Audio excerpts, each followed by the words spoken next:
વડોદરાની એસએસજી હોસ્પિટલમાં માનવતા અને વ્યવસ્થા શરમાઈ છે। એસએસજી હોસ્પિટલની બેદરકારીએ દર્દીઓના જીવ જોખમમાં મૂક્યા।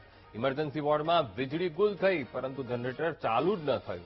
એમઆરઆઈ સ્કેન દરમિયાન લાઇટ જતા નવજાત બાળકને બહાર લાવવું પડ્યું। લાઇટ જવા પર જનરેટર ચાલુ કેમ ન થયું તે મોટો સવાલ ઉભો થઈ રહ્યો છે। વડોદરાની એસએસજી હોસ્પિટલમાં ફરીવાર લાલિયાવાડી બહાર આવી છે, કારણ કે અત્યારે લાઇટ ગઈ છે અને જનરેટર ચાલુ નથી થયું। અત્યારે હું એસએસજી હોસ્પિટલના ઇમરજન્સી વિભાગ છે ત્યાં છું। આપ જોઈ રહ્યા છો, લોકો સીડી ઉતરવા માટે પણ લાઇટનો ઉપયોગ કરી અને નીચે ઉતરી રહ્યા છે। મોબાઈલની ફ્લેશ લાઇટ છે એનો ઉપયોગ કરી અને સીડીનો ઉપયોગ કરી રહ્યા છે। આપ આ દ્રશ્યો જોઈ રહ્યા છો કે હજુ સુધી જનરેટર ચાલુ થયું નથી। એસએસજી હોસ્પિટલનો આ બાજુ ઇમરજન્સી વોર્ડ છે, અહીંયા સીટી સ્કેન અને એક્સરે કરવામાં આવે છે। એ જગ્યાએ આપ આ દર્દીઓની સ્થિતિ જુઓ, કારણ કે લાઇટ ગઈ છે, જનરેટર ચાલુ નથી થયું ને એના કારણે પાવર નથી આવી રહ્યો। જે જનરેટર છે ઓટો ઉપર હોવું જોઈએ કે જેવી રીતે લાઇટ જાય અને તરત જ જનરેટર ચાલુ થઈ જાય।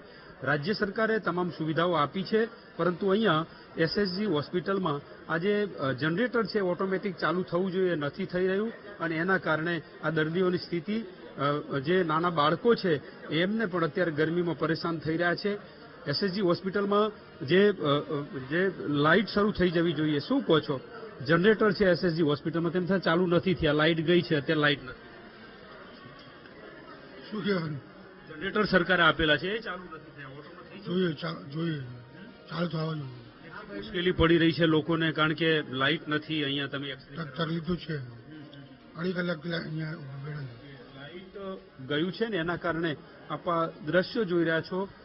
નાના બાળકોને લઈને અહીંયા જે પેરેન્ટ્સના વાલીઓ છે એ લઈને આવ્યા છે, પરંતુ લાઇટ ગઈ છે। જનરેટરની વ્યવસ્થા સરકારે કરેલી છે, પરંતુ એ ચાલુ નથી થઈ રહ્યું અને એના કારણે આ મુશ્કેલી છે। કોણ આ જોશે? કારણ કે એક આખો વિભાગ છે, લાઇટ અને એનું રિપેરિંગ કરવાની જવાબદારી એક વિભાગની છે। બેન, લાઇટ ગઈ છે, કેટલી મુશ્કેલી પડી રહી? જનરેટર ચાલુ નથી? ચાલુ સોનોગ્રાફીમાં બહાર નીકળવું પડ્યું। ચાલુ હતી સોનોગ્રાફી, સોનોગ્રાફી હા ચાલુ હતી। હા, મશીનરી ચાલુ ન થઈ? નહીં, હવે લાઇટ આવી। હવે લાઇટ આવી છે, જેવી લાઇટ જાય તરત જ જનરેટર ચાલુ થઈ જવું જોઈએ। જનરેટર ચાલુ નહીં થયું। જે બાળકને સીટી સ્કેનમાં રાખેલું હતું એને ચાલુ સીટી સ્કેનમાંથી બહાર લાવવામાં આવ્યું।